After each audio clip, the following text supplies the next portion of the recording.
ಇದು ಯಾಕೋ ಮುಗಿಯೋ ಲಕ್ಷಣ ಕಾಣೋದಿಲ್ಲ, ನಾವು ಹೇಳೋದನ್ನ ಬಿಡೋದಿಲ್ಲ ಅಲ್ವಾ.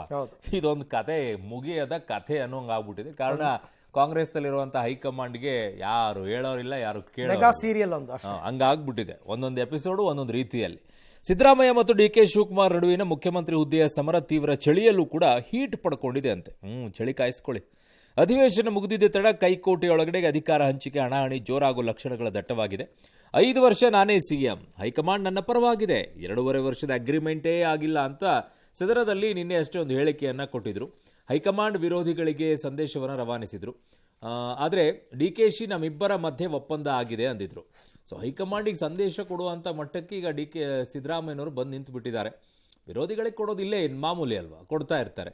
ಅಲ್ಲದೆ ಇವತ್ತು ಕೂಡ ಹೈಕಮಾಂಡ್ ನಮ್ಮಿಬ್ಬರಿಗೂ ಕೂಡ ಏನೋ ಹೇಳಿದೆ. ಹೈಕಮಾಂಡ್ ನಾಯಕರು ಕರೆದಾಗ ಇಬ್ಬರು ಕೂಡ ಒಟ್ಟಿಗೆ ದೆಹಲಿಗೆ ಹೋಗ್ತೀವಿ ಅಂತ ಡಿ ಕೆ ಶಿವಕುಮಾರ್ ಅವರು ಹೇಳಿರೋದು. ನಾನಂತೂ ಕದ್ದು ದೆಹಲಿಗೆ ಹೋಗೋದಿಲ್ಲ, ಹೇಳಿಯೇ ಹೋಗ್ತೀನಿ ಅಂದಿದ್ದಾರೆ. ಮಧ್ಯೆ ಹರಿದ್ವಾರದಿಂದ ಬಂದ ನಾಗಾ ಸಾಧುಗಳಿಂದ ಡಿಸಿಎಂ ಡಿ ಕೆ ಶಿವಕುಮಾರ್ ಆಶೀರ್ವಾದವನ್ನು ಪಡ್ಕೊಂಡಿದ್ದಾರಂತೆ. ನಿನ್ನೆ ಗೋಕರ್ಣಕ್ಕೆ ಭೇಟಿ ನೀಡಿದ್ದ ಡಿ ಕೆ ಶಿವಕುಮಾರ್ ಅವರಿಗೆ ಮಹಾಗಣಪತಿ ದೇವಾಲಯದಲ್ಲಿ ಬಲಗಡೆಯಿಂದ ಹೂ ಪ್ರಸಾದ ಸಿಕ್ಕಿದೆ ಅಂತೆ. ಅದು ಇನ್ನೊಂದು ವರಪ್ರಸಾದ ಅಂತಿದ್ದಾರೆ. ಸೊ ಹಾಗಾಗಿ ಭವಿಷ್ಯದ ಉತ್ತಮ ಬೆಳವಣಿಗೆಯ ಸಂಕೇತ ಅಂತ ಹೇಳ್ತಾ ಇದ್ದಾರೆ. ನಾನು ಮಂಗಳವಾರ ಹೋಗ್ತೀನಿ, ತಿಳಿಸ್ತೇ ನಾವೇನು ಮಾಡಲ್ಲ. ನಾನಂತೂ ಕದ್ದು ಹೋಗಲ್ಲ. ನಮ್ಮಿಬ್ಬರಿಗೂ ಏನೋ ಹೇಳಿದಾರೆ ಅವರು, ಯಾವಾಗ ಕರೆಸ್ತೀವಿ ಅಂತ ಇಬ್ಬರಿಗೂ ಫೋನ್ ಮಾಡಿ ಹೇಳಿದ್ದಾರೆ. ಹೋಗ್ತೀವಿ, ಇಬ್ರು ಹೋಗ್ದಿರಕ್ಕಾಗ್ತದ. ನನಗಂತೂ ಡಿ ಕೆ ಶಿವಕುಮಾರ್ ನಿನ್ನೆ ಒಂದು ಗೋಲ್ಡನ್ ಚಾನ್ಸ್ ಸಿಕ್ಕಿತ್ತು ಅಂತ ಅನ್ಸುತ್ತೆ ಹೇಳ್ಬಿಡೋದಕ್ಕೆ. ಯಾಕೆಂದ್ರೆ ನಿನ್ನೆ ಸದನದಲ್ಲಿ ಒಂದ್ ಕಡೆ ಡಿ ಕೆ ಶಿವಕುಮಾರ್ ಇರಲಿಲ್ಲ. ಇಲ್ಲದೆ ಇದ್ದಾಗ ಸಿದ್ದರಾಮಯ್ಯನವರು ಹೇಳೇ ಬಿಟ್ರು, ಯಾವ 2.5 ವರ್ಷದ ಒಪ್ಪಂದನೂ ಇಲ್ಲ ಅಂತಂದ್ಬಿಟ್ಟು. ಹಾಗಿರ್ಬೇಕಾದ್ರೆ ಇವರು ಗೋಕರ್ಣದಲ್ಲಿ ರಿಯಾಕ್ಟ್ ಮಾಡ್ತಾರೆ, ಒಪ್ಪಂದ ಆಗಿದೆ ಅಂತ ಹೇಳ್ಬಿಡ್ಬೇಕಾಯ್ತು ಆ ಟೈಮ್ನಲ್ಲಿ. ಈಗ ಸಿದ್ದರಾಮಯ್ಯನವರು ಹೈಕಮಾಂಡ್ ನಿಯಮವನ್ನು ಮೀರಿದ್ದಾರೆ ಅಂದ ಮೇಲೆ ಸಿದ್ದರಾಮಯ್ಯ ಡಿ ಕೆ ಶಿವಕುಮಾರು ಹೇಳ್ಬಿಡ್ಬೋದಾಗಿತ್ತು ಏನಾಗಿದೆ ಅಂತ ಅಂದ್ಬಿಟ್ಟು. ಯಾಕೆಂದ್ರೆ ಹೆಂಗಿದ್ರು ಅಂತಿಮ ಹಂತಕ್ಕೆ ಬಂದ್ಬಿಟ್ಟಿದೆ ಇದು, ಕ್ಲೈಮ್ಯಾಕ್ಸ್ಗೆ. ಬಟ್ ಅವರು ಈಗಲೂ ಸೀಕ್ರೆಸಿ ಮೇಂಟೈನ್ ಮಾಡ್ತಾ ಇದ್ದಾರೆ. ಆಗಿದೆ ಅಷ್ಟೇ ಅಂತಾನೆ ಹೇಳ್ತಾ ಇದ್ದಾರೆ. ಇಲ್ಲ, ನಂಗನ್ಸುತ್ತೆ ಸೀಕ್ರೆಟ್ ಅನ್ನೋದಕ್ಕಿಂತಲೂ ಅರವಿಂದ್, ಒಂದ್ ಕಡೆಗೆ ಯತೀಂದ್ರ ಅವರು ಯಾವ ರೀತಿಯಾಗಿ ಮಾತನಾಡಿಕೊಂಡು ಗೋಜಲೆಬ್ಬಿಸಿಟ್ರೋ ನಾಳೆ ಕ್ಲೇಮ್ ಮಾಡ್ಕೊಳ್ಬಹುದು. ನಾನೆಲ್ಲೂ ಈ ವಿಚಾರದಲ್ಲಿ ಮಾತಾಡಿಲ್ಲ, ನಾನೆಲ್ಲೂ ಕೂಡ ಹೈಕಮಾಂಡ್ ಕಡೆ ನಿಂತ್ಕೊಂಡಿದ್ದೀನಿ, ನಾನು ಮುಂದುವರಿಬಾರ್ದು ಅಂತ ನಾನೇನೂ ಹೇಳಿಲ್ಲ, ನಾನು ನಿಮ್ಮ ಹತ್ರ ಬಿಟ್ಟಿದ್ದೀನಿ, ನಿಮ್ಮ ಜೋಳಿಗೆಯಲ್ಲಿದೆ, ನೀವು ಪ್ರಸಾದ ಕೊಡ್ತೀರೋ ಏನು ಕೊಡ್ತೀರೋ ನನಗೆ ಗೊತ್ತಿಲ್ಲ. ಕಾರಣ ಹೈಕಮಾಂಡ್ ಪ್ರಸಾದ ಕೊಡ್ತಾ ಇಲ್ಲ, ಹಾಗಾಗಿ ಅವ್ರು ಹೋಗ್ಬಿಟ್ಟು ದೇವ್ರ ಮುಂದೆ ನನಗೆ ಪ್ರಸಾದ ಕೊಡು ಅಂತ ಕೇಳ್ತಾ ಇದ್ದಾರೆ. ಈಗ ಯಾವ ಪ್ರಸಾದ ಯಾವ ರೀತಿಯಾಗಿ ಫಲ ಕೊಡುತ್ತೆ ಅನ್ನೋದನ್ನ ನೋಡ್ಬೇಕಾಗಿಲ್ಲ. ಡಿ ಕೆ ಶಿವಕುಮಾರ್ ಅವ್ರಿಗೆ ಹಾಗೆ ನೋಡಕ್ ಹೋದ್ರೆ ಹಾಸನಾಂಬೆ ದರ್ಶನಕ್ಕೆ ಹೋಗಿದಾಗ್ಲೂ ಬಲಗಡೆಯಿಂದ ಪ್ರಸಾದ ಸಿಕ್ಕಿದೆ. ಆಯ್ತಾ, ಪ್ರಸಾದ ದೇವ್ರು ಕೊಡ್ತಾ ಇದಾರೆ, ಹೈಕಮಾಂಡ್ ಕೊಡುತ್ತೆ, ಪುರೋಹಿತ ಪೂಜಾರಿ ಕೊಡ್ತಾ ಇಲ್ಲ ಅಂತ. ಅಲ್ಲ, ಇಲ್ಲಿ ಹೈಕಮಾಂಡ್ ಟೆಂಪಲ್ ಅಂತ ಹೇಳಿದಾರಲ್ಲ ಅವರು, ಅವರ ದೆಹಲಿಯಲ್ಲಿರೋದು ಟೆಂಪಲ್ ಅಂತೆ. ಹಾಗಾದ್ರೆ ಈ ಟೆಂಪಲ್ ಗಳಿಗೆ ಯಾಕೆ ಹೋಗ್ಬೇಕು? ಮನುಷ್ಯ ರೂಪದಲ್ಲಿರುವಂತಹ ದೇವರುಗಳು ಕೊಡ್ತಾ ಇಲ್ಲ ಪ್ರಸಾದವನ್ನ, ಅದು ಸಮಸ್ಯೆ. ಇನ್ನು ಸೆಪ್ಟೆಂಬರ್, ಅಕ್ಟೋಬರ್, ಡಿಸೆಂಬರ್ನಲ್ಲಿ ಕ್ರಾಂತಿ ನಡೆದು ಹೋಗುತ್ತೆ ಅಂತ ರಾಜಕೀಯ ಮೊಗಸಾಲೆಯಲ್ಲಿ ಚರ್ಚೆ ಎಲ್ಲ ಜೋರಾಗಿತ್ತು. ಆವಾಗಲೇ ಸೆಪ್ಟೆಂಬರ್ ಕ್ರಾಂತಿ ಅಂತ ರಾಜಣ್ಣ ಶುರು ಮಾಡಿದಾಗಲೇ 3 ತಿಂಗಳು ಮುಗಿದೋಗಿ ಇದೀಗ ಜನವರಿ ಮೊದಲ ವಾರದಲ್ಲಿ ಕ್ಷಿಪ್ರ ಕ್ರಾಂತಿ ಘಟಿಸಲಿದೆ ಅಂತ ಚರ್ಚೆ ನಡೀತಾ ಇದೆ. ಸಿಎಂ ಡಿಸಿಎಂ ಇಬ್ಬಣ್ಣದ ನಾಯಕರು ಪವರ್ ಕ್ಲೈಮ್ ಮಾಡ್ಕೊಳ್ತಾ ಇದ್ರು ಕೂಡ ಹೈಕಮಾಂಡ್ನದ್ದೇ ಅಂತಿಮ ತೀರ್ಮಾನ ಅಂತ ಇದ್ದಾರೆ. ಶಿವಗಂಗಾ ಬಸವರಾಜ್, ಸಂಕ್ರಾಂತಿಯಲ್ಲಿ ಸೂರ್ಯ ಪಥ ಬದಲಾವಣೆಯಿಂದ ಯಾರಿಗೊಳ್ಳೇದಾಗುತ್ತೆ ನೋಡೋಣ. ಸೂರ್ಯ ಪಥ ಬದಲಾವಣೆಯಿಂದ ಕಳೆದ ವರ್ಷ ಬೇರೆಯವರಿಗೆ ಒಳ್ಳೇದಾಗಿರಬಹುದು, ಈ ವರ್ಷ ನಮಗೆ ಒಳ್ಳೇದಾಗಬಹುದು ಅಂತ ವಿಶ್ವಾಸ ವ್ಯಕ್ತಪಡಿಸಿದ್ದಾರೆ. ಅದೃಷ್ಟ ಹುಡುಕೊಂಡು ಬಂದಾಗ ಯಾವ ಲಕ್ಕಿ ನಂಬರು ಬೇಕಾಗಿಲ್ಲ ಅಂತ ಬಾಲಕೃಷ್ಣ ಹೇಳಿದ್ದಾರೆ. ಇನ್ನು ಸತೀಶ್ ಜಾರಕಿಹೊಳಿ, ಎಂಬಿ ಪಾಟೀಲ್ ಹೈಕಮಾಂಡ್ನತ್ತ ಬೊಟ್ಟು ಮಾಡಿದ್ದಾರೆ. ಕೇಂದ್ರ ಸಚಿವ ಪ್ರಹ್ಲಾದ್ ಜೋಶಿ ಮಾತ್ರ ಕಾಂಗ್ರೆಸ್ನಲ್ಲಿ ಹೈ ಅನ್ನೋದಿದೆ ಅಷ್ಟೇ, ಕಮಾಂಡ್ ಅನ್ನೋದು ಉಳಿದಿಲ್ಲ ಅಂತ ವ್ಯಂಗ್ಯ ಮಾಡಿದ್ದಾರೆ. ನಾನೇನು ಮಾತನಾಡಲಿಕ್ಕೆ ಹೋಗೋದಿಲ್ಲ. ಇಬ್ಬರು ತಮ್ಮ ಅಭಿಪ್ರಾಯಗಳನ್ನು ಹೇಳಿದ್ದಾರೆ. ನಮ್ಮ ಪಕ್ಷದಲ್ಲಿ ಹೈಕಮಾಂಡ್ ಅಂತಿಮ. ಇವತ್ತು ಯಾರೇ ಏನೇ ಹೇಳಿದ್ರು ಕೂಡ ಅದು ಹೈಕಮಾಂಡೇ ಸುಪ್ರೀಂ. ಸೊ ಹೈಕಮಾಂಡ್ ಏನು ನಿರ್ಧಾರ ತೆಗೆದುಕೊಳ್ತದೆ ಅದು CM ಅವ್ರಿಗೆ, DCM ಅವ್ರಿಗೆ, MB ಪಾಟೀಲ್ರಿಗೆ ಎಲ್ಲರಿಗೂ ಅನ್ವಯ ಆಗ್ತದೆ. So high command is final. No other comments please. Next. ಈಗ ನೋಡಿ, ಅವ್ರ ಇಬ್ರು ಕ್ಯಾಪ್ಟನ್ ಟಾಸ್ ಮಾಡಿದಾರೆ. ಅವರು ಅಚ್ಚಿತ್ ಬಿದ್ದಿದ್ದು ಡಬ್ ಬಿದ್ದಿದ್ದು ನಮ್ಗೆ ಗೊತ್ತಿಲ್ಲ. ಅದು ಡೆಲ್ಲಿ ಪ್ರವೇಶ ಕೊಟ್ಲ ಮೈದಾನದಲ್ಲಿ ಆಗಿದೆ, ಅಲ್ಲಿ ಅವ್ರನ್ನೇ ಕೇಳಬೇಕು. ನಾವು ಅಲ್ಲಿ ಇಲ್ಲ, ಕ್ಯಾಪ್ಟನ್ ಜಾಗದಾಗ ನಾವಿಲ್ಲ, ಹೆಡ್ ಟೇಲೋ ನಮ್ಗೆ ಗೊತ್ತಿಲ್ಲ. ಅವಾಗ ತಡಪರಿ ಇರಕಿಲ್ರಿ. ಇಬ್ಬರೇ ಅವರು ಟಾಸ್ ಆರಿಸಿದವರು, ಹೆಡ್ ಟೇಲೋ ನಮ್ಗೆ ಗೊತ್ತಿಲ್ಲ. ನೀವು ಕೇಳಿ ನೋಡಿ ಅವ್ರನ್ನೇ. ನಾ ಹಿಂದೆ ಮಾತಾಡಿದ್ದೆ, ಅದಾದ್ಮೇಲೆ ಹೈಕಮಾಂಡ್ ಎಂಟ್ರಿ ಕೊಟ್ಟು ಯಾರು ಸಹ ಮುಖ್ಯಮಂತ್ರಿ ವಿಷಯ ಮಾತಾಡಬೇಡಿ, ನಾವು ಹೈಕಮಾಂಡ್ ಇದೀವಿ ತಗೊಂತೀವಿ ಅಂತ ಉತ್ತರ ಕೊಟ್ಟರು. ಅಲ್ಲಿಂದ ನಾನು ಏನಾದ್ರು ಮಾತಾಡಿದ್ದೀನಿ? ಅಭಿಮಾನ ಪ್ರೀತಿ ಇರುತ್ತೆ. ನಾನೀಗ ಆಂಜನೇಯ ಆದರೆ ಎದೆ ಸೀಳು ತೋರಿಸ್ಬಿಡಿ ಶ್ರೀರಾಮನ್ ಥರ. ಡಿ ಕೆ ಶಿವಕುಮಾರ್ ಸರ್ ಮುಖ್ಯಮಂತ್ರಿ ಆಗಬೇಕು ಅಂತ ಆಸೆ ವ್ಯಕ್ತಪಡಿಸಿ ನಿಜ, ಅದ್ರಿಗೇನು ಬದಲಾವಣೆ ಇಲ್ಲ. ಎಲ್ಲೂ ಸಿದ್ದರಾಮಯ್ಯ ಸಾಹೇಬ್ರು ಇಳಿಸ್ರಿ ಅಂತ ನಾನು ಹೇಳಿಲ್ಲ. ಅದಕ್ಕೆಲ್ಲ ಪರಿಹಾರ ಕೂಡಲೇ ನಮ್ಮ ಹೈಕಮಾಂಡ್ ಕಂಡುಹಿಡಿತದೆ. ಶೀಘ್ರದಲ್ಲೇ ಹೈಕಮಾಂಡ್ ಅದಕ್ಕೊಂದು ಅಂತಿಮವಾದಂಥ ರೂಪ ಕೊಡ್ತದೆ. ಇಕ್ಬಾಲ್ ಹುಸೇನ್ ಅವರು ಅವ್ರ ಗುರುಗಳು ಹೇಳಿದ್ರಂತೆ ಟೈಮ್ ಚೆನ್ನಾಗದೆ ಅಂತ. ಹೈಕಮಾಂಡ್ ಟೈಮ್ ಚೆನ್ನಾಗಿರ್ಬೇಕಲ್ಲ, ಇಕ್ಬಾಲ್ ಹುಸೇನ್ ಟೈಮ್ ಚೆನ್ನಾಗಿರೋ ಆಯ್ತದ. ಅದೃಷ್ಟ ಹುಡುಕೊಂಬಂದಾಗ ಯಾವ ಲಕ್ಕಿ ನಂಬರ್ ಇರಲ್ಲ ಗುರು, ಎಲ್ಲ ಲಕ್ಕಿ ನಂಬರ್ಗಳೇ ಅದೃಷ್ಟ ಬಂದಾಗ. ನೋಡ್ರಿ, ಒಪ್ಪಂದ ಆಗಿದೆ ಒಪ್ಪಂದ ಆಗಿಲ್ಲ ಅಂತ ಅನ್ನೋದು ಅವ್ರು ಆಗಿಲ್ಲ ಅಂತ ಹೇಳ್ತಾರೆ ಸಿದ್ದರಾಮಯ್ಯನವರು, ಇವ್ರು ಆಗಿದೆ ಅಂತ ಹೇಳ್ತಾರೆ. ಇದು ಸೆಟಲ್ ಮಾಡಕ್ಕೆ ಕಾಂಗ್ರೆಸ್ ಪಾರ್ಟಿಗೆ ಯಾಕೆ ಆಗ್ತಾ ಇಲ್ಲ? ಇದರಿಂದ ಇಡೀ ರಾಜ್ಯದಲ್ಲಿ ಅಸ್ಥಿರತೆ ನಿರ್ಮಾಣ ಆಗಿದೆ. ಆಸ್ ಇಟ್ ಈಸ್ ಕಾಂಗ್ರೆಸ್ ಅಂದರೆ ಭ್ರಷ್ಟಾಚಾರ, ಭ್ರಷ್ಟಾಚಾರ ಅಂದರೆ ಕಾಂಗ್ರೆಸ್ ಹೈಕಮಾಂಡು ಅಂತ ಏನು ಹೇಳ್ತಾರೆ, ಅವರಿಗೆ ಯಾವುದೇ ರೀತಿಯಾದಂಥ ಕಂಟ್ರೋಲ್ ಉಳಿದಿಲ್ಲ. ಹೈ ಅನ್ನೋದಷ್ಟೇ ಇದೆ, ಕಮಾಂಡ್ ಏನಿಲ್ಲ. ಯಾಕಂದ್ರೆ ರಾಷ್ಟ್ರೀಯ ಎಲ್ಲರೂ ಹೇಳೋದೆಲ್ಲ ಹೇಳ್ಬಿಡ್ತಾರೆ, ಕೊನೆಗೆ ಹೈಕಮಾಂಡ್ ನಿರ್ಧಾರ. ಬಟ್ ನೀವು ಕೇಳಬೇಕು ನೋಡಿ, ಮಜಾ ಹೆಂಗಿರುತ್ತೆ. ಪ್ರಹ್ಲಾದ್ ಜೋಶಿ ಅವ್ರು ಹೇಳ್ತಾ ಇದ್ದಿದ್ದು, ಅವ್ರದ್ದೇನು ಹೈ ಅಷ್ಟೇ ಇದೆ, ಕಮಾಂಡೇ ಇಲ್ಲ ಅಂತ ಹೇಳಿ. ನಿಮ್ದೇನಿದೆ ಸರ್? ಅವ್ರು ಚೆನ್ನಾಗಿದೆಯಾ ಬಿಜೆಪಿಯಲ್ಲಿ? ಇಲ್ಲಿ ಮಾತೆತ್ತಿದ್ರೆ ಯತ್ನಾಳ್ ಅವ್ರು ಮಾತಾಡ್ತಾ ಇರ್ಬೇಕಾದ್ರೆ ನೀವೇನ್ ಮಾಡ್ತಾ ಇದ್ರಿ? ನಿಮ್ದು ಹೈ ಅಷ್ಟೇ ಇತ್ತು, ಕಮಾಂಡೇ ಇರ್ಲಿಲ್ವಾ? ಎಲ್ಲದ ಕಡೆನೂ ಕಮಾಂಡು, ಇಲ್ಲಿ ಮಾತ್ರ ಕಮಾಂಡ್ ಇರಲಿಲ್ಲ. ಯಾವಾಗ ರಾಡಿ ರಂಪಾಟ ಮಾಡ್ಕೊಂಡು ಎಲ್ಲ ಕೆಸರಾಟ ಮಾಡ್ಕೊಂಡು ಚೀತು ಅನಿಸ್ಕೊಂಡು ನಂತರ ಕ್ರಮ ತಗೊಂಡ್ರು. ಅವರು ಮಾಡ್ತಾರೆ ಬಿಡ್ರಿ, ನಿಮಗೇನು? ನಿಮ್ಮದಿದ್ದಾಗೂ ಅಷ್ಟೇ, ಅವ್ರದ್ದಿದ್ದಾಗೂ ಅಷ್ಟೇ. ನಿಮಗೆ ಯಾರಿಗೂ ಕೂಡ ಯಾವುದೇ ರೀತಿಯಾದಂಥ ಆ್ಯಕ್ಷನ್ ಅನ್ನು ತೆಗೆದುಕೊಳ್ಳೋಕೆ ಕರ್ನಾಟಕದಲ್ಲಿ ಎರಡೂ ಹೈಕಮಾಂಡ್ಗೂ ಕೂಡ ಅದೇನು ನೀವೆಲ್ಲ ಬಳಸ್ತಿರಲ್ಲ, ದಮ್ಮು ತಾಕತ್ತು ಏನೂ ಇಲ್ಲ. ತಗೋಬೇಕಾಗಿತ್ತು ಅವಾಗಲೇ, ಒಂದು ಬಂದ ತಕ್ಷಣ ಇಮಿಡಿಯೇಟಾಗಿ ತಗೋಬೇಕಾಗಿತ್ತು, ತಗೊಳ್ಳಿಲ್ಲ. ಆವಾಗ ಯಡಿಯೂರಪ್ಪನವ್ರು ಇದ್ದಾಗಿಂದನೂ ಬಂತು, ಬೊಮ್ಮಾಯಿಯವರು ಆದಮೇಲೆ ಬಂತು, ವಿಜಯೇಂದ್ರ ಅವ್ರು ರಾಜ್ಯಾಧ್ಯಕ್ಷರಾದ ಮೇಲೂ ಬಂತು.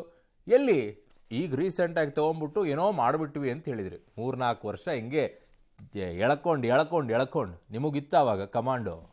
ಚೆನ್ನಾಗಿದೆ, ಮಜಾ. ಎದುರುಗಡೆಗೆ ಇರಬೇಕಾದ್ರೆ ಮಜಾ ತಗೊಳಕ್ ಚೆನ್ನಾಗಿರುತ್ತೆ. ನಿಮ್ದಿದ್ದಾಗ ಮಾತ್ರ ಅವ್ರಿಗೊಂದ್ ಸರ್ದಿ ಇವ್ರಿಗೊಂದ್ ಸರ್ದಿ ಬರುತ್ತೆ ಅಷ್ಟೇ. ಬಟ್ ಬಾಲಕೃಷ್ಣ ಹೇಳಿದ್ ಕರೆಕ್ಟ್ ನನ್ನ ಪ್ರಕಾರ, ವೆರಿ ವ್ಯಾಲಿಡ್. ಅದು ಅದೃಷ್ಟ ಅನ್ನೋದು ಬಂದಾಗ ನಿಮ್ಮ ಹತ್ರ ಇರೋ ನಂಬರ್ಗಳೇ ಲಕ್ಕಿ ನಂಬರ್ಗಳಾಗುತ್ತೆ. ಕರೆಕ್ಟ್, ಅದಕ್ಕೆ ಬರ್ಬೇಕಲ್ಲ ಟೈಮ್, ಅದೃಷ್ಟ. ಆಮೇಲೆ ಅವ್ರು ಇನ್ನೊಂದು ಹೇಳಿದ್ರು, ಅವ್ರ ಟೈಮ್ ಚೆನ್ನಾಗಿದ್ರೆ ಹೈಕಮಾಂಡ್ ಟೈಮ್ ಚೆನ್ನಾಗಿರ್ಬೇಕಲ್ಲ ಅಂತ ಹೇಳಿ. ಬಿಹಾರ್ ಎಲೆಕ್ಷನ್ ಆದ್ಮೇಲೆ ಪಾಪ ಹೈಕಮಾಂಡ್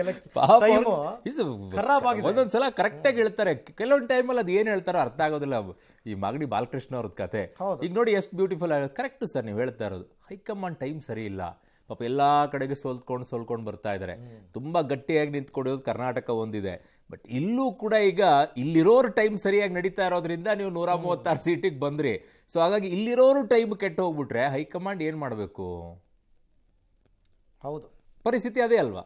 ಇರ್ಲಿ, ಮಾಗಡಿ ಬಾಲಕೃಷ್ಣ ಅವ್ರು ಹೇಳಿದ್ದಾರೆ, ಕೇಳಿಸ್ಕೊಳ್ಳಿ. ಒಂಚೂರು ಹೈಕಮಾಂಡ್ ಅವರು ಡಿ ಕೆ ಶಿವಕುಮಾರ್ ಅವ್ರು ಕೇಳ್ಕೊಂಡು ಹೋದ್ರೆ ಚೆನ್ನಾಗಿರುತ್ತೇನೋ ಅಂತ ಹೇಳಿ. ಒಂದಿಷ್ಟು ಯಾವ್ದಾದ್ರು ದೇವಸ್ಥಾನಗಳಿಗೇನೋ ಗೊತ್ತಿರುತ್ತೆ, ತುಂಬಾ ಚೆನ್ನಾಗಿ ಹೋಗಿ ಬರ್ಬೋದು. ಎಲ್ಲಿ ಹೋಗ್ಬೇಕು, ಯಾವ ಯಾಗ ಮಾಡ್ಬೇಕು, ಯಾವ ಹರಕೆ ತೀರಿಸಬೇಕು, ಎಲ್ಲಿ ಪ್ರಶ್ನಾವಳಿಗಳನ್ನ ಇಡಬೇಕು, ಡಿ ಕೆ ಶಿವಕುಮಾರ್ ತುಂಬಾ ಚೆನ್ನಾಗಿ ಟೈಮ್ ಸರಿ ಆಗ್ಬೋದೇನೋ ಪಾಪ ಅಲ್ವಾ? ನೋಡೋಣ. ಜೀನಿ ಸ್ಲಿಮ್ ರೆಫರ್ ಮಾಡ್ಬೇಕಾದ್ರೆ ಕಾರಣ ಏನಂದ್ರೆ ವೇಟ್ ಲಾಸ್ ಸಲುವಾಗಿ ನನ್ ಬಾಳ ಜನ ಕೇಳಿದ್ರು. ಫಸ್ಟ್ ನಾನ್ ತಗೊಂಡು ನನಗೆ ರಿಸಲ್ಟ್ ಬಂದ್ಮೇಲೆ ಆಮೇಲೆ ನಾನು ಜೀನಿ ಸ್ಲಿಮ್ ಇನ್ನೊಬ್ಬರಿಗೆ ಪ್ರಿಪೇರ್ ಮಾಡಿದ್ದೆ. ಸುಸ್ತಾಗೋದು ಕಡಿಮೆ ಆಯ್ತು, ವೀಕ್ನೆಸ್ ಅದು ಏನೂ ಇಲ್ಲ, ಪೂರಾ ಹೆಲ್ದಿ ಅದೇನಿ. ವೇಟ್ ಜಾಸ್ತಿ ಇರೋರಲ್ಲಿ ಏನೇ ಡೌಟ್ ಇಲ್ಲದೆ 100% ಬಳಸಬಹುದು. ಪ್ರತಿದಿನ ನಮ್ಮ ಜೀನಿ ಸ್ಲಿಮ್ ನ ಯೂಸ್ ಮಾಡಿ ಯಾವುದೇ ಸೈಡ್ ಎಫೆಕ್ಟ್ ಇಲ್ದಂಗೆ ನೀವು ಸಣ್ಣ ಆಗ್ತೀರಾ. ಮನ್ರೇಗಾ ಯೋಜನೆ ಇದರಲ್ಲಿ VBG ರಾಮ್ಜಿ ಅಂತ ಮನ್ರೇಗಾನ ಬದಲಾವಣೆ ಮಾಡಿದ್ರು. ನರೇಗಾ ಇದ್ದಿದ್ದು ಮನ್ರೇಗಾ ಆಯ್ತು, ಮನ್ರೇಗಾ ಇದ್ದಿದ್ದು ಆಮೇಲೆ ವಿಕಸಿತ ಭಾರತ್ ಅಂತೇಳಿ ಈಗ ರಾಮ್ಜಿ ಅಂತ ಬಂತು. ಇದರಲ್ಲಿ ಕಾಂಗ್ರೆಸ್ನವ್ರಿಗೆ ನನ್ನ ಪ್ರಕಾರ ಬಹಳ ವಿರೋಧ ಬರ್ತಾ ಇರೋದು, ರಾಮ್ ಅಂತ ಹೆಸರು ಬರ್ತಾ ಇರೋದಕ್ಕೆ ಮೋಸ್ಟ್ಲಿ ಬಹಳ ವಿರೋಧ ಇದ್ದಂಗಿದೆ. ಕಾಂಗ್ರೆಸ್ನವರು ಫ್ರೀಡಂ ಪಾರ್ಕ್ನಲ್ಲೆಲ್ಲ ಪ್ರತಿಭಟನೆ ಮಾಡಿದ್ರು. ಪ್ರತಿಭಟನೆಯಲ್ಲಿ DCM DK ಶಿವಕುಮಾರ್ ಭಾಗಿಯಾದ್ರು. ಬಿಜೆಪಿಗೆ ತಾಕತ್ತಿದ್ರೆ ನೋಟ್ನಲ್ಲಿರುವ ಗಾಂಧಿಯ ಚಿತ್ರವನ್ನು ತೆಗಿಲ್ ನೋಡೋಣ ಅಂತ ನೋಟ್ ಪ್ರದರ್ಶಿಸಿ ಸವಾಲು ಹಾಕಿಬಿಟ್ರು. ಇನ್ನು ಬಿಜೆಪಿಯವರು ಯಾವುದೇ ಕಾರಣಕ್ಕೂ ಗಾಂಧಿ ಪ್ರತಿಮೆಯ ಮುಂದೆ ಪ್ರತಿಭಟನೆ ನಡೆಸಬಾರದು, ಅವರಿಗೆ ಯಾವ ನೈತಿಕತೆಯೂ ಇಲ್ಲ ಅಂತ ಕಿಡಿಕಾರಿದ್ರು. ಕಾಂಗ್ರೆಸ್ನ ಹಿರಿಯ ಮುಖಂಡ BK ಹರಿಪ್ರಸಾದ್, RSS BJP ಬ್ರಿಟಿಷರ ಬೂಟ್ ನೆಕ್ಕಿದವರು, ಗಾಂಧೀಜಿ ಮಹತ್ವ ಅವರಿಗೆ ಎಲ್ಲಿ ಗೊತ್ತಿರುತ್ತೆ ಅಂತ ಲೇವಡಿ ಮಾಡಿದ್ರೆ, ಶಾಸಕ ಪ್ರದೀಪ್ ಈಶ್ವರು ಬಿಜೆಪಿ ಸರ್ಕಾರ ಗಾಂಧಿಗೆ ಮಾಡಿದ ಅವಮಾನ ಅಂತ ಕಿಡಿಕಾರಿದ್ರು. ಈ ಮಧ್ಯೆ ಪ್ರತಿಭಟನಾ ಸಭೆಯುದ್ದಕ್ಕೂ ಕೂಡ ಯೂತ್ ಕಾಂಗ್ರೆಸ್ ಕಾರ್ಯಕರ್ತರು ಡಿಕೆ ಅಂತ ಘೋಷಣೆ. ಅವ್ರು ಹೋದಲ್ಲಿ ಬಂದಲ್ಲಿ ಎಲ್ಲ ಅದೇ ಕೇಳಿಸ್ತಾ ಇದೆ. ಅದಕ್ಕೆ ಕೂಗ್ತಾ ಇದ್ದಾರೆ. CM ಇದ್ದಿದ್ರೆ ಹೇಳ್ಬೇಕಿತ್ತು. ನೋಡೋಣ. ಇನ್ನು ಸ್ವತಃ DK ಶಿವಕುಮಾರ್ ಘೋಷಣೆ ಕೂಗ್ಬಿಡಿ ಅಂತ ಮನವಿ ಮಾಡ್ಕೊಂಡಂತ ಘಟನೆ ಕೂಡ ನಡೀತು. ಕಾರ್ಯಕ್ರಮ ತಂದು ತೆಗೆದಾಕಕ್ಕಾಗಲ್ಲ. ನಮ್ಮ 5 ಗ್ಯಾರಂಟಿಗಳನ್ನ ತೆಗೆದಾಕಕ್ಕಾಗಲ್ಲ. ನಾವು ಉದ್ಯೋಗ ಖಾತ್ರಿ ಯೋಜನೆ ಏನ್ ತಂದಿದ್ದೇವೆ, ಇಂಥ ಕಾರ್ಯಕ್ರಮ ಇಡೀ ಪ್ರಪಂಚದಲ್ಲಿ ಇಲ್ಲ. ಸೋನಿಯಾ ಗಾಂಧಿ ಅವರ ಮುಖಂಡತ್ವದಲ್ಲಿ ಮನಮೋಹನ್ ಸಿಂಗ್ ರವರು ತೆಗೆದುಕೊಂಡಂತ ಐತಿಹಾಸಿಕವಾದಂತ ತೀರ್ಮಾನ. ಮಹಾತ್ಮ ಗಾಂಧೀಜಿ ಹೆಸರನ್ನ ನಾವಿಟ್ರೆ ಆ ಹೆಸರನ್ನ ತೆಗಿಲಿಕ್ಕೆ ಇವತ್ತು ಹೊರಟಿದ್ದಾರೆ. ನಿಮ್ ಕೈಲಿ ಬಿಜೆಪಿಗೆ ಏನಾದ್ರು ಶಕ್ತಿ ಇದ್ರೆ, ನಿಮ್ ಕೈಲಿ ಏನಾದ್ರು ತಾಕತ್ತಿದ್ರೆ ಈ ಗಾಂಧಿ ನೋಟಲ್ಲಿರುವಂತ ಭಾವಚಿತ್ರವನ್ನ ತೆಗಿರಿ ನೋಡೋಣ. ಮಹಾತ್ಮ ಗಾಂಧಿ ಅವರನ್ನ ಕೊಂದವರು ಯಾರು? ಗೋಡ್ಸೆ. ಸ್ವತಂತ್ರ ಹೋರಾಟದ ಮಂಚೂಣಿಯಲ್ಲಿದ್ದಂತ ಮಹಾತ್ಮ ಗಾಂಧಿ ಅವರನ್ನ ಕೊಲ್ಲಕ್ಕೆ ಕಾರಣ ಇವರು ಅಸ್ಪೃಶ್ಯತೆಯ ವಿರುದ್ಧ ಇದ್ರು, ಬಡವರ ಪರ ಮಹಾತ್ಮ ಗಾಂಧಿ ಇದ್ದಾರೆ ಅಂತ ಹೇಳಿ ಕೊಂದಂತ ನಾಥುರಾಮ್ ಗೋಡ್ಸೆನ ಈ ದೇಶದ ಮೊಟ್ಟ ಮೊದಲನೇ ಉಗ್ರವಾದಿ, ಮೊಟ್ಟ ಮೊದಲನೇ ಟೆರರ್. ಬಿಜೆಪಿ ಅವ್ರಿಗೆ ಯೋಗ್ಯತೆ ಇದ್ರೆ, ಅವ್ರಿಗೆ ತಾಕತ್ತಿದ್ರೆ ಆ ಕೆಲಸ ಮಾಡ್ಲಿ ನೋಡೋಣ. ಬಿಜೆಪಿಯವರು ಗಾಂಧಿಯ ಹೆಸರನ್ನ ಬಳಸೋದಿಕ್ಕೂ ನೈತಿಕತೆಯನ್ನ ಕಳ್ಕೊಂಡಿದ್ದಾರೆ. ನೋಡಿ, ಒಂದು ಅರುಣ್, ಡಿ ಕೆ ಶಿವಕುಮಾರ್ ಅವರು ನೋಟ್ನ 2-3 ಕಡೆ ತೋರಿಸಿದ್ರು ಇವತ್ತು. ನಿಮಗೆ ಶಕ್ತಿ ಇದ್ರೆ ಗಾಂಧಿ ಫೋಟೋ ತೆಗಿರಿ ಅಂತ. ನಾನು ಚೆಕ್ ಮಾಡಿದೆ, ನಮಗೆ ದೇಶಕ್ಕೆ ಸ್ವಾತಂತ್ರ್ಯ ಬಂದು RBI ಅಂತಾಗಿ, ರಿಸರ್ವ್ ಬ್ಯಾಂಕ್ ಆಫ್ ಇಂಡಿಯಾ ಅಂತಾಗಿ ಯಾವಾಗ ಇಡೀ ದೇಶಕ್ಕೆ ಒಂದು ನೋಟು ಮುದ್ರಣ ಆಯಿತು, ಮೊದಲನೇ ಮುದ್ರಣಗಳಲ್ಲಿ ಗಾಂಧೀಜಿ ಫೋಟೋನೇ ಇರಲಿಲ್ಲ. ಇಲ್ಲ, ಗಾಂಧೀಜಿ ಫೋಟೋ ಹಾಕಿದ 1969ರಲ್ಲಿ. ಗಾಂಧೀಜಿ ಫೋಟೋನೇ ಇರಲಿಲ್ಲ. 100 ವರ್ಷದ 1869ರಲ್ಲಿ ಅವ್ರು ಹುಟ್ಟಿದ್ದು. 1969ರಲ್ಲಿ ಅವ್ರು ಗಾಂಧೀಜಿಯವ್ರ ಫೋಟೋ ಹಾಕ್ತಾರೆ. ಅಂದ್ರೆ ಈಗ ಗಾಂಧೀಜಿ ಫೋಟೋ ಇಲ್ದೇನು ನೋಟ್ ಚಲಾವಣೆ ಆಗಿದೆ. ಅದು ಇವ್ರ ಗವರ್ನಮೆಂಟ್ ಅಲ್ಲೇ ಆಗಿತ್ತು. ಹೌದು, ಕಾಂಗ್ರೆಸ್ನವ್ರು ಇದ್ದಾಗಲೇ ಆಗಿತ್ತು. ಹೌದು. ಆಮೇಲೆ ಗಾಂಧೀಜಿ ಫೋಟೋನ ಇನ್ಕ್ಲೂಡ್. ನನಗೆ ಅವರು ಸವಾಲ್ ಹಾಕ್ತಾ ಇದಾರೆ ಅಂತ ಅನಿಸ್ತಾ ಇಲ್ಲ. ಮೋಸ್ಟ್ಲಿ ಬಿಜೆಪಿ ಅವ್ರಿಗೆ ಸಲಹೆ ಕೊಡ್ತಾ ಇದಾರೆ ಅಂತ ನನಗೆ ಅನ್ಸುತ್ತೆ. ಈಗ ಅವ್ರು ಇನ್ನೊಂದು ಮಾತನ್ನ ಹೇಳ್ತಾ ಇದ್ರು, ಯಾಕೆ ಆಗಬಾರ್ದು ಅಂತ ನಾನು ಹೇಳೋದು. ಗಾಂಧೀಜಿ ಅವ್ರದ್ದು ಮಾತ್ರ ಯಾಕಿರಬೇಕು? ಸ್ವತಂತ್ರ ತಂದು ಕೊಟ್ಟಿರುವಂತವ್ರು ಪ್ರತಿಯೊಬ್ಬರದ್ದು ಕೂಡ ಸೇರಿಸ್ಕೊಳ್ಬೇಕಲ್ಲ. ಯಾಕೆ ಸೇರಿಸ್ಕೊಳ್ಬಾರ್ದು ನಾವು? 1-2 ಹೆಸರುಗಳು ನಿಮಗೆ. ಮೌಲಾನಾ ಅಬುಲ್ ಕಲಾಂ ಆಜಾದ್ ಅವ್ರದ್ದು ಕೂಡ ಇದೆ, ಶೌಕತ್ ಅಲಿ ಅವ್ರದ್ದು ಕೂಡ ಹಾಕೋಬಹುದು. ಯಾಕೆ ಹಾಕ್ಬಾರ್ದು? ನೀವು ಇಷ್ಟಪಡುವಂತಹ ಅಲ್ಪಸಂಖ್ಯಾತ ಬೇರೆ ದೇಶಗಳಲ್ಲಿ ಆಯಾ ಕಾಲಘಟ್ಟಕ್ಕೆ ಯಾರು ಆ ದೇಶಕ್ಕೆ ದೊಡ್ಡ ಹೆಸರನ್ನ ತಂದು ಕೊಟ್ಟಿರ್ತಾರೋ ಅವರ ಭಾವಚಿತ್ರಗಳನ್ನ ಹಾಕೊಳ್ಳೋದಿದೆ ಅಲ್ಲ ಅರವಿಂದ್. ಈಗ ಸುಭಾಷ್ ಚಂದ್ರ ಬೋಸ್, ಭಗತ್ ಸಿಂಗ್, ಬಾಲ್ ಗಂಗಾಧರ್ ತಿಲಕ್ ಅವರು, ಶಾಸ್ತ್ರಿ ಅವರು, ಸರೋಜಿನಿ ಅವರು, ಮೇಡಮ್ ಅವರು, ಇವೆಲ್ಲ ಸ್ವತಂತ್ರ ಹೋರಾಟದಲ್ಲಿ ಬಹಳ ದೊಡ್ಡ ಮಟ್ಟದಲ್ಲಿ ಹೋರಾಟವನ್ನ ಮಾಡಿದಂಥವ್ರು. ಬರೀ ಗಾಂಧೀಜಿಯವರ ಫೋಟೋ ಯಾಕೆ ಹಾಕಬೇಕು? ಅವರೊಬ್ಬರೇ ತಂದು ಕೊಟ್ರ ಸ್ವತಂತ್ರವನ್ನ? ಯು ಆರ್ ರೈಟ್ ಮಿಸ್ಟರ್ ಉಪಮುಖ್ಯಮಂತ್ರಿ ಆಗಿರುವಂಥ ಡಿ ಕೆ ಶಿವಕುಮಾರ್ ಅವರೇ. ಕೇವಲ ಗಾಂಧೀಜಿಯವ್ರದ್ದು ಯಾಕೆ? ಅವ್ರದ್ದು ಇರಲಿ, ಇನ್ನುಳಿದವ್ರದ್ದು ಸೇರಿಸಿ. ಅಥವಾ ಬೇರೆ ಬೇರೆ ಡಿನಾಮಿನೇಷನ್ಸ್ ಇದೆಯಲ್ಲ, 10 ರೂಪಾಯಿ ನೋಟ್ ಗೊಬ್ಬರು ಬರ್ಲಿ, 20 ರೂಪಾಯಿ ನೋಟ್ ಗೊಬ್ಬರು, ತಪ್ಪೇನಿದೆ ಅದರಲ್ಲಿ? 50 ರೂಪಾಯಿ ನೋಟ್ ಗೊಬ್ಬರು, 100 ರೂಪಾಯಿದು ಗೊಬ್ಬರು. ವಾಟ್ ರಾಂಗ್ ಅಂತ ನಾನು ಹೇಳೋದು. What wrong? ನಿಮ್ಮ ಪ್ರಕಾರ ಮಹಾತ್ಮ ಗಾಂಧಿ ಅವರೇ ಅಪ್ರತಿಮ ನಾಯಕ ಅನ್ನೋದಾದ್ರೆ ನಮ್ಮ ನೋಟುಗಳಲ್ಲಿ ದೊಡ್ಡ ಮೊತ್ತದ ನೋಟ್ ಯಾವುದಿದೆ ಅದರಲ್ಲಿ ಗಾಂಧೀಜಿಯವರೇ ಇರಲಿ. 500 ರೂಪಾಯಿ ನೋಟ್, 500 ರೂಪಾಯಿ ನೋಟಿಗೆ ಇಟ್ಕೊಳ್ಳಿ. 2000 ರೂಪಾಯಿದಂತೂ ಹೋಯ್ತು. ಈಗ 500 ರೂಪಾಯಿ ದೊಡ್ಡ ನೋಟೆ. ಆ 500 ರೂಪಾಯಿಗೆ ಮಹಾತ್ಮ ಗಾಂಧೀಜಿಯವರದೇ ಇರಲಿ. ಇನ್ನುಳಿದಂಥ ನೋಟುಗಳಿಗೆ ಬೇರೆ ಬೇರೆ ಸ್ವತಂತ್ರ ಹೋರಾಟಗಾರರು ನಮ್ಮಲ್ಲಿ ಏನಿದ್ದಾರೆ, ಹೆಮ್ಮೆ ಪಡೋ ರೀತಿಯಲ್ಲಿದ್ದಾರೆ, ಅವ್ರನ್ನೆಲ್ಲ ಫೋಟೋಗಳನ್ನು ಹಾಕಿಸಿ. ಸೊ ಗುಡ್ ಸಲಹೆ ಅಲ್ಲ. ಆಮೇಲೆ ಅವ್ರು ಇನ್ನೊಂದು ಹೇಳ್ತಾ ಇದ್ರಲ್ಲ ಅರವಿಂದ್, ಏನೋ ಯಾವುದೇ ಕಾರಣಕ್ಕೂ ಕೂಡ ಗಾಂಧಿ ಪ್ರತಿಮೆಯ ಮುಂದೆ ಪ್ರತಿಭಟನೆ ನಡೆಸಬಾರ್ದು ಅಂತೇಳಿ. ಫಸ್ಟು ಕಾಂಗ್ರೆಸ್ ನೀವು ಮಾತೆತ್ತಿದ್ರೆ ಅಂಬೇಡ್ಕರ್ ಅವರು ಅನ್ನೋದನ್ನ ನಿಲ್ಲಿಸಬೇಕು. ಅಂಬೇಡ್ಕರ್ ಅವರನ್ನ ಸೋಲಿಸಿದ್ ನೀವು, ಅಂಬೇಡ್ಕರ್ ಅವರ ಯೋಚನೆಗಳನ್ನ ಕೊಂದಿದ್ದು ನೀವು. ಅಂಬೇಡ್ಕರ್ ಅವರ ವಿಚಾರದಲ್ಲಿ ಸಂವಿಧಾನವನ್ನು ರಚನೆ ಮಾಡಿದಾಗ ಅಂಬೇಡ್ಕರ್ ಅವ್ರಿಗೆ ಗೊತ್ತಾಗ್ತಿರ್ಲಿಲ್ವಾ ಜಾತ್ಯತೀತ ಸೇರಿಸೋದು? ಅವ್ರು ಯಾಕೆ ಸೇರಿಸಿರ್ಲಿಲ್ಲ? ನೀವು ಜಾತ್ಯತೀತತೆಯನ್ನ ಸೇರಿಸ್ಕೊಂಡು ಬಂದ್ರಿ, ಎಮರ್ಜೆನ್ಸಿಯನ್ನ ತಂದು. ಅದು ನೀವು ಮಾಡಿದಂತ ದ್ರೋಹ. ಅಂಬೇಡ್ಕರ್ ಅವರಿಗೆ ಭಾರತ ರತ್ನವನ್ನ ನೀವು ಕೊಡ್ಲಿಲ್ಲ. ನಿಮಗೆ ಯಾವ ನೈತಿಕತೆ ಇದೆ? ಅಂತ್ಯ ಸಂಸ್ಕಾರವನ್ನ ಡೆಲ್ಲಿನಲ್ಲಿ ಕೊಡ್ಲಿಲ್ಲ, ಜಾಗ ಕೊಡ್ಲಿಲ್ಲ, ದೆಹಲಿಯಲ್ಲಿ ತರಬೇಕಾಗಿ ಬಂತು. ಅದು ಎಲ್ಲಿ ಕೊಟ್ಟಿದ್ದೀರಾ? ಒಂದು ಸ್ಲಮ್ ಪಕ್ಕದಲ್ಲಿ ಮೋರಿ ನೀರು ಹರಿಯತ್ತೆ, ಅಲ್ಲಿ ಕೊಟ್ಟಿದ್ದೀರಿ ಜಾಗವನ್ನ. ಅವರು ತುಂಬಿದ ನಂತರ ನೀರು ತುಂಬಿ ಹರಿಯತ್ತೆ ಅವರ ಸ್ಮಶಾನದಲ್ಲಿ, ಅವರು ಸಮಾಧಿಯನ್ನ ಮಾಡಿದಾಗ ಸ್ಮಾರಕ ಮಾಡಿದ್ರಲ್ಲ, ನೀರು ತುಂಬಿ ಹರಿತಾ ಇತ್ತು. ಅದನ್ನ ಯಾವ ಮಟ್ಟಕ್ಕೆ ಹರಿತಾ ಇತ್ತು? ನೀವು ಅವಮಾನ ಮಾಡಿಲ್ವಾ? ನೀವ್ಯಾಕೆ ಅಂಬೇಡ್ಕರ್ ಅವ್ರ ಹೆಸರನ್ನು ಹೇಳ್ತೀರಾ? ನೀವ್ಯಾಕೆ ಪದೇ ಪದೇ ಪದೇ ಪದೇ ನಾವು ಅಂಬೇಡ್ಕರ್ ವಿಚಾರದಲ್ಲಿ ಅನ್ನೋದನ್ನ ಎತ್ತೀರಾ? ಬುಕ್ ಹಿಡ್ಕೊಂಡೇ ಹೋಗ್ತಾರಲ್ಲ. ನಿಮಗೂ ಯಾವ ನೈತಿಕತೆಯೂ ಇಲ್ಲ ಆಗಿದ್ದಾಗ. ಅವರು ಗಾಂಧಿ ಪ್ರತಿಮೆಯ ಮುಂದೆ ಪ್ರತಿಭಟನೆ ಮಾಡಕ್ಕೆ ಅವ್ರಿಗೆ ನೈತಿಕತೆ ಇಲ್ಲ ಅನ್ನೋದಾದ್ರೆ, ನಿಮಗೆ ಅಂಬೇಡ್ಕರ್ ಅವ್ರ ಹೆಸರನ್ನ ಎತ್ತಕ್ಕೆ ಯಾವ ನೈತಿಕತೆಯೂ ಇಲ್ಲ, ಸಂವಿಧಾನ ಅನ್ನುವಂತ ಹೇಳೋದಕ್ಕೂ ಯಾವ ನೈತಿಕತೆಯೂ ಇಲ್ಲ. ಕಾರಣ ನೀವು ಎಮರ್ಜೆನ್ಸಿಯಲ್ಲಿ ಜಾತ್ಯತೀತೆಯನ್ನ ಸೇರಿಸಿದ್ದು, ಮತ್ತೆ ಎಮರ್ಜೆನ್ಸಿ ತಂದಿದ್ದು, ಅದಕ್ಕೆ ಯಾವುದು ಕ್ಷಮೆನೇ ಕೇಳಿಲ್ಲ ನೀವು ಇನ್ನು. ಇದನ್ನ ಫಸ್ಟ್ ಮಾಡಿದ ನಂತರ ನೈತಿಕತೆಯ ಬಗ್ಗೆ ಮಾತನಾಡಿ. ಇದ್ದಾರೆ ರೈಟ್. ರೌಡಿ ಶೀಟರ್ ಬಿಕ್ಲು ಶಿವ ಕೊಲೆ ಆಯ್ತಲ್ಲ, ಈತನ ಕೊಲೆ ಕೇಸಲ್ಲಿ ಈಗ ಬಿಜೆಪಿ ಶಾಸಕ ಮಾಜಿ ಸಚಿವ ಭೈರತಿ ಬಸವರಾಜ್ಗೆ ಬಂಧನ ಭೀತಿ ಹೆಚ್ಚಾಗಿದೆ. ನಿನ್ನೆ ಹೈಕೋರ್ಟ್ನಲ್ಲಿ ತನಿಖೆಗೆ ನೀಡಿದ್ದ ತಡೆ, ತೆರವು ಮತ್ತು ನಿರೀಕ್ಷಣಾ ಜಾಮೀನು ಅರ್ಜಿ ವಜಾ ಆಗಿತ್ತು. ನಿರೀಕ್ಷಣಾ ಜಾಮೀನು ಅರ್ಜಿ ವಜಾ ಆಗ್ತಾ ಇದ್ದಂತೆ ಬೈರತಿ ಬಸವರಾಜ್ ಅವರು ಮೊಬೈಲ್ ಸ್ವಿಚ್ ಆಫ್ ಮಾಡಿಕೊಂಡು ತಲೆ ಮರೆಸ್ಕೊಂಡಿದ್ದಾರೆ. ಅಜ್ಞಾತ ಸ್ಥಳದಲ್ಲಿ ಇದ್ಕೊಂಡೇ ಬೈರತಿ ಬಸವರಾಜ್ 82ನೇ ವಿಶೇಷ ನ್ಯಾಯಾಲಯಕ್ಕೆ ನಿರೀಕ್ಷಣಾ ಜಾಮೀನು ಕೋರಿ ಅರ್ಜಿಯನ್ನು ಸಲ್ಲಿಸಿದರು. ಅರ್ಜಿ ವಿಚಾರಣೆ ನಡೆಸಿದ ಕೋರ್ಟ್ ಸಿಐಡಿಗೆ ನೋಟಿಸ್ ನೀಡಿ ವಿಚಾರಣೆಯನ್ನು ಸೋಮವಾರಕ್ಕೆ ಮುಂದೂಡಿದೆ. ಈ ಮೂಲಕ ಬೈರತಿ ಬಸವರಾಜ್ ಬಂಧನ ಭೀತಿ ಮತ್ತಷ್ಟು ಹೆಚ್ಚಾಗಿದೆ. ಅಂದಹಾಗೆ ಬೆಳಗಾವಿಯ ಅಧಿವೇಶನಕ್ಕೆ ಹೋಗಿದ್ದ ಬೈರತಿ ಬಸವರಾಜ್ ಅಲ್ಲಿಂದಲೇ ಅಜ್ಞಾತರಾಗಿದ್ದಾರೆ. ಸಿಐಡಿ ತಂಡ ಬೈರತಿ ಬಸವರಾಜ್ಗಾಗಿ ತೀವ್ರ ಹುಡುಕಾಟ ನಡೆಸ್ತಾ ಇದ್ದಾರೆ. ಸಿಐಡಿ ಅಧಿಕಾರಿಗಳು ಬೈರತಿ ಬಸವರಾಜ್ ಉಳಿದುಕೊಂಡಿದ್ದಂತಹ ಜಾಗಕ್ಕೆ ಹೋಗಿ ಅಲ್ಲಿನ ಸಿಸಿಟಿವಿ, ಯಾವ ರಸ್ತೆಯ ಮೂಲಕ ಯಾವ ಕಡೆ ಹೋಗಿದ್ದಾರೆ ಎಂಬುದರ ಬಗ್ಗೆ ಟೋಲ್ಗಳ ಸಿಸಿಟಿವಿ ಪರಿಶೀಲಿಸಿದ್ದಾರೆ. ಬೈರತಿ ಬಸವರಾಜ್ ಕೊನೆಯದಾಗಿ ಮಹಾರಾಷ್ಟ್ರದ ಪುಣೆಯಲ್ಲಿ ಲೈವ್ ಲೊಕೇಶನ್ ಪತ್ತೆಯಾಗಿದೆ. ಅಲ್ಲಿಂದ ಮೊಬೈಲ್ ಆಫ್ ಮಾಡಿಕೊಂಡು ನಾಪತ್ತೆಯಾಗಿದ್ದಾರೆ ಅನ್ನೋದು ಗೊತ್ತಾಗಿದೆ. ಸದಾ ಬೈರತಿ ಬಸವರಾಜ್ ಪತ್ತೆಗಾಗಿ 3 ತಂಡಗಳನ್ನು ರಚಿಸಿದ್ದು ಹುಡುಕಾಟವನ್ನು ಮುಂದುವರಿಸಿದ್ದಾರೆ. ಇದೊಂದು ನೋಡಿ ಎಷ್ಟು ಚೆನ್ನಾಗಿ ನಾಜೂಕಾಗಿ ಮಾಡ್ತಾರೆ ಇವುಗಳು ಅಂತ ರಾಜಕಾರಣಿಗಳು. ಜಾಮೀನು ಸಿಗೋ ತನಕ ಸಿಗೋದೇ ಇಲ್ಲ, ಎಲ್ಲ ಒಂದ್ ಕಡೆ ಅಬ್ಸ್ಕಾಂಡ್ ಆಗ್ಬಿಡೋದು. ಈಗ ಅವ್ರ ಕಡೆ ಲಾಯರ್ಸ್ ಎಲ್ಲ ಹಾಕೋತಾರೆ, ಏನೇನೋ ಕಷ್ಟಪಡ್ತಾರೆ. ಈಗ ಲೋವರ್ ಕೋರ್ಟ್ಗೆ ಬಂದಿದ್ದಾರೆ, ಇಲ್ಲಿ ಸಿಗ್ಲಿಲ್ಲ ಅಂದ್ರೆ ಸುಪ್ರೀಂ ಕೋರ್ಟ್ಗೆ ಹೋಗ್ತಾರೆ, ಅಲ್ಲಿ ತನಕ ಅವ್ರು ನಾಪತ್ತೆ. ಸುಪ್ರೀಂ ಕೋರ್ಟ್ನಲ್ಲಿ ಬೇಲ್ ಸಿಕ್ಕಿದ ಮೇಲೆ ಮತ್ತೆ ಪ್ರತ್ಯಕ್ಷ. ಅದೇ ಬಡವರು ಬೇರೆಯವರು ಸ್ಪಾಟ್ಗೆ ಹೋಗಿ ಎತ್ತಾಕೊಂಡ್ಬರ್ತಾರೆ. ಯಾವ್ಯಾವ ರಾಜ್ಯಕ್ಕೋ ಕರ್ಕೊಂಡ್ಬಂದಿಲ್ಲ, ಬೇರೆ ಬೇರೆ ಕೈದಿಗಳನ್ನ ವಿದೇಶಕ್ಕೆ ಹೋಗಿ ಕರ್ಕೊಂಡು ಬಂದಿಲ್ಲ. ಇವ್ರುಗಳು ಸಿಗೋದೇ ಇಲ್ಲ. ವಿವಿಐಪಿಗಳು ಮಾತ್ರ ಸಿಗೋದಿಲ್ಲ, ವಿವಿಐಪಿಗಳು ಸಿಗಲ್ಲ. ಅನೇಕ ದೊಡ್ಡ ದೊಡ್ಡ ಪ್ರಕರಣಗಳನ್ನ ಕೂಡ ಇದೇ ಸೇಮ್ ಇದೆ. ಒಂಥರ ಕಾಮನ್ ಆಗ್ಬಿಟ್ಟಿದೆ. ಅವರಿಗೆ ನಿರೀಕ್ಷಣಾ ಜಾಮೀನು ಸಿಗದೆ ಇಲ್ವಾ, ಎತ್ಕೊಂಡು ಬನ್ನಿ, ಅವ್ರನ್ನ ಎತ್ಕೊಂಡು ಬರಬೇಕು ಅಂದ್ರೆ ಅವ್ರು ಸಿಗಲ್ಲ. ಅವರೆಲ್ಲೆಲ್ಲೆಲ್ಲೆಲ್ಲೋ ಓಡಾಡ್ಕೊಂಡಿರ್ತಾರೆ. ಆಮೇಲೆ ಈ ವಿಚಾರದಲ್ಲಿ ನಾನು ಇನ್ನೇನೋ ಹೇಳ್ತಾ ಇದ್ದೆ ಅರವಿಂದ್, ಬಹಳ ಇಂಟ್ರೆಸ್ಟಿಂಗ್ ಆಗಿ ಕಾಣಿಸ್ಕೊಳ್ಳುತ್ತೆ. ಇವರ ಪಾತ್ರ ಇಲ್ಲ ಅಂತಂದ್ರೆ ಬೈರತಿ ಬಸವರಾಜ್ ಬಂದು ನಿಂತ್ಕೊಂಡು ಫೇಸ್ ಮಾಡಬೇಕಾಗಿತ್ತು. ಪಾತ್ರ ಇಲ್ಲ ಅನ್ನೋದಾದ್ರೆ ಯಾಕೆ ಓಡಾಡಬೇಕು? ತಲೆ ಹವಸ್ಕೊಂಡು ಈ ರೀತಿಯಾಗಿ ಓಡಾಡುವಂತದ್ದಾದ್ರೆ ಜನ ಏನ್ ಅನ್ಕೊಳ್ತಾರೆ ಗೊತ್ತಾ, ಓ ಇವ್ರದ್ದೇನೋ ಪಾತ್ರ ಇದೆ ಅಂತಾನೆ ಬರುತ್ತೆ. ಆ ಥರನೇ ಅನುಮಾನಗಳು ಬರುತ್ತೆ. ಬಂದು ಫೇಸ್ ಮಾಡಿ. ಬಟ್ ಯಾಕೆ ಬರ್ತಾ ಇಲ್ಲ ಅಂತಂದ್ರೆ, ನಾನು ಇನ್ನೂ ಹೇಳ್ತಾ ಇದ್ದೆ ನೋಡಿ, ಸರ್ಕಾರ ಬಿಜೆಪಿ ಅಧಿಕಾರಕ್ಕೆ ಬರಬೇಕಾದ್ರೆ ಪ್ರಮುಖ ಪಾತ್ರವನ್ನ ವಹಿಸಿಕೊಂಡಿರುವಂತವ್ರು ಬಹಳ ಜನ ಟಾರ್ಗೆಟ್ ಅಲ್ಲಿ ಇದ್ದಾರೆ. ಟಾರ್ಗೆಟ್ ಲಿಸ್ಟ್ ಅಲ್ಲಿ ಅವ್ರವ್ರು ಮಾಡಿರುವಂತ ಕರ್ಮಗಳನ್ನು ಅವ್ರವ್ರು ಅನುಭವಿಸ್ಕೊಂಡಿದ್ದಾರೆ, ಅದು ಬೇರೆ ವಿಚಾರ. ಬಟ್ ಅವರನ್ನು ಹೇಗಾದ್ರೂ ಮಾಡಿ ಒಂದು ಸಲ ಆದ್ರೂ ಒಳಗಡೆಗೆ ಹಾಕ್ಲೇಬೇಕು ಅನ್ನುವಂತಹ ಪಟ್ಟು ಹಿಡ್ಕೊಂಡಂಗೆ ಕಾಣಿಸ್ತಾ ಇದೆ ಯಾರೋ ಒಬ್ರು ಇದರಲ್ಲಿ. ಯಾವುದಾದ್ರೂ ಒಂದು ಕೇಸ್ನಲ್ಲಿ ಎಲ್ಲಾದ್ರೂ ಒಂದು ಆಗ್ಬೇಕು, ಅವ್ರನ್ನ ಹೆಂಗಾದ್ರೂ ಮಾಡಿ ಅವ್ರಿಗೆ ಪಾಠ ಕಲಿಸ್ಬೇಕು ಅಂತ ಹೇಳಿ. ಇನ್ನಿಬ್ಬರಿಗೆ ಯಾಕೆ ಆಗ್ತಿಲ್ಲ? ಅವ್ರ ಮೇಲೂ ಅನೇಕ ಬಂದುವಲ್ಲ, ಯಾಕೆ ಅವ್ರ ಅರೆಸ್ಟು ಆಗಲಿಲ್ಲ? ಯಾಕೆ ಅವ್ರನ್ನ ಕರ್ಕೊಂಡು ಬರಲಿಲ್ಲ? ಯಾಕೆ ಆ ಕೇಸ್ ವಿಚಾರದಲ್ಲಿ ದೊಡ್ಡ ಮಟ್ಟದಲ್ಲಿ ಹೋಗಲಿಲ್ಲ? ಕೆಲವು ಕೇಸ್ಗಳಲ್ಲಿ ಮಾತ್ರ ಯಾಕೆ ವಿಜೃಂಭಿಸ್ತಾ ಇವೆ? It shows the target. ಅಂದ್ರೆ ಬಟ್ ಇವ್ರು ಇದರಲ್ಲಿ ಕೊಲೆ ಪ್ರಕರಣ ಆಗಿರೋದ್ರಿಂದ ಮಸ್ಟ್ ಅಂಡ್ ಶುಡ್ ಅವ್ರು ಬಂದು ನಿಂತ್ಕೊಳ್ಬೇಕು. ಆಡಳಿತ ಪಕ್ಷದಲ್ಲಿ ಇರೋರ್ಗೂ ಸ್ವಲ್ಪ ಅದೇ ಸಿಟ್ಟಿದೆ. ನಮ್ಮ ಮೇಲೂ ಹೀಗೆ ಮಾಡಿದ್ರು, ನಮ್ಮ ಮೇಲೂ ದ್ವೇಷ ತೀರಿಸ್ಕೊಂಡ್ರು, ನಮ್ಮನ್ನೂ ಜೈಲಿಗೆ ಕಳಿಸಿದ್ರು, ನಾವು ಹಂಗೆ ಮಾಡಬೇಕು ಅಂತ ಅವ್ರಿಗೂ ಇದ್ದಂಗೆ ಹಾಗೆ.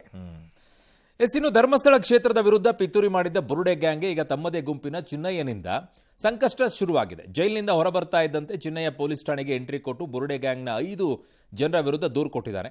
ಬುರುಡೆ ಗ್ಯಾಂಗ್ನ ಪ್ರಮುಖರಿಂದ ತನಗೆ ಮತ್ತು ತನ್ನ ಪತ್ನಿಗೆ ಜೀವ ಬೆದರಿಕೆ ಇದೆ, ಹೀಗಾಗಿ ನಾವಿಬ್ಬರಿಗೂ ಕೂಡ ರಕ್ಷಣೆ ನೀಡಬೇಕು ಅಂತ ದೂರು ಕೊಟ್ಟಿದ್ದಾನೆ. ಬುರುಡೆ ಗ್ಯಾಂಗ್ನ ಪ್ರಮುಖರಾದ ಮಹೇಶ್ ಶೆಟ್ಟಿ ತಿಮ್ರೋಡಿ, ಗಿರೀಶ್ ಮಠಣ್ಣವರ್, ವಿಠಲ್ ಗೌಡ, ಜಯಂತ್ ಟಿ ಹಾಗೂ ಯೂಟ್ಯೂಬರ್ ಸಮೀರ್ ಎಂಡಿ ನನಗೆ ಮತ್ತು ನನ್ನ ಪತ್ನಿಗೆ ಮುಂದಿನ ದಿನಗಳಲ್ಲಿ ಜೀವ ಬೆದರಿಕೆ ಹಾಕಬಹುದು. ಅಗೇನ್ ರಿಪೀಟ್, ಹಾಕಬಹುದು. ಆದ್ದರಿಂದ ತನಗೆ ಮತ್ತು ತನ್ನ ಪತ್ನಿಗೆ ರಕ್ಷಣೆ ನೀಡಬೇಕಾಗಿ ದೂರನ್ನು ಸಲ್ಲಿಸಿದ್ದಾರೆ. ಬೆಳ್ತಂಗಡಿ ಪೊಲೀಸ್ ಠಾಣಾ ಪೊಲೀಸರು ಚಿನ್ನಯ್ಯ ದೂರನ್ನು ಸ್ವೀಕರಿಸಿದ್ದಾರೆ. ಈ ಮಧ್ಯೆ ರಾಯಚೂರಿನ ಮಾನ್ವಿಗೆ ಗಡೀಪಾರಾಗಿರುವ ತಿಮ್ರೋಡಿ ಅಜ್ಞಾತವಾಗಿದ್ದಾರೆ. ಕಾಲಚಕ್ರ ಅನ್ನೋದು ಎಷ್ಟು ಬೇಗ ಹೆಂಗೆಲ್ಲ ತಿರುಗಿಬಿಡ್ತಲ್ಲ ಧರ್ಮಸ್ಥಳ ಪ್ರಕರಣದಲ್ಲಿ. ಹೌದೌದು, ವಿತಿನ್ 3 months ಏನೋ ಯಾರ ಮೇಲೋ ಬಂದ ಆರೋಪ, ಅದು ಯಾರ ಕಡೆಗೋ ತಿರುಗಿಕೊಂಡು ಕೊನೆಗೆ ದೂರುದಾರರು ಅಂತಕ್ಕಂಥವನೇ ಜೈಲ್ಗೆ ಹೋಗಿ ಕೊನೆಗೆ ಆತನೇ ಬಂದು ಅವನಿಗೆ ಸಪೋರ್ಟ್ ಮಾಡಿದವ್ರ ವಿರುದ್ಧ ಕಂಪ್ಲೇಂಟ್ ಕೊಡೋ ಹಂತಕ್ಕೆ ಬಂದು ಕೂತಿದೆ ಇವಾಗ. ಇದರಲ್ಲಿ ಪೊಲೀಸರು ಯಾವ ರೀತಿಯಾಗಿ ನೀವು ಕೈ ತೊಳ್ಕೊಳ್ತಾ ಇದ್ದೀರಿ ಅನ್ನೋದನ್ನು ಕಾಣಿಸ್ಕೊಳ್ಳುತ್ತೆ. ಆರಂಭದಲ್ಲಿ ಅವರು ತೋರಿಸಿರುವಂಥ ಎಲ್ಲ ಗುಂಡಿಗಳನ್ನು ತೆಗೆದು ತೋರಿಸುವಂಥ ರೀತಿಯಲ್ಲಿ ನಿಮ್ಮ ಜೋಶ್ ಏನಿತ್ತು ಆ ಅಧಿಕಾರಿಗಳಲ್ಲಿ, ಅದು ಈಗ ಕಾಣಿಸ್ತಾ ಇಲ್ಲ. ಅವ್ರನ್ನ ಹಿಡ್ಕೊಂಡು ಬರೋದ್ರಲ್ಲಿ, ಅವ್ರನ್ನ ಒಳಗಡೆಗೆ ಹಾಕೋದ್ರಲ್ಲಿ ಇದು ಷಡ್ಯಂತ್ರ ಅನ್ನೋದನ್ನು ಹೇಳಿಬಿಟ್ಟು ಬಾಯಿ ಮುಚ್ಕೊಂಡು ಕೂತ್ಕೊಳ್ಳೋ ಕೆಲಸಕ್ಕೆ ಮಾತ್ರ ಹೋಗ್ತಾ ಇದ್ದೀರಾ. ಯಾಕೆ? ಸರ್ಕಾರ ಏನಾದರೂ ಇದರಲ್ಲಿ ಸಮಾಧಾನದಿಂದಿದೆಯಾ? ನಿಮ್ಮ ಮೇಲೆ ಬರ್ತಾ ಇದ್ದಿದ್ದ ಆರೋಪನೂ ಅದೇ ಸರ್ಕಾರದ ಮೇಲೆ. ನೀವೇ ಇದರಲ್ಲಿ ಏನೋ ಶಾಮೀಲಾಗಿದ್ದೀರಾ, ನೀರೋ ಏನೋ ಇದ್ದೀರಿ ಅಂಥೇಳಿ ನಾರ್ಮಲ್ ಆಗಿ ಮಾತನಾಡ್ತಾ ಇದ್ದೀನಿ, ಹೇಳ್ತಾ ಇದ್ದೀನಿ.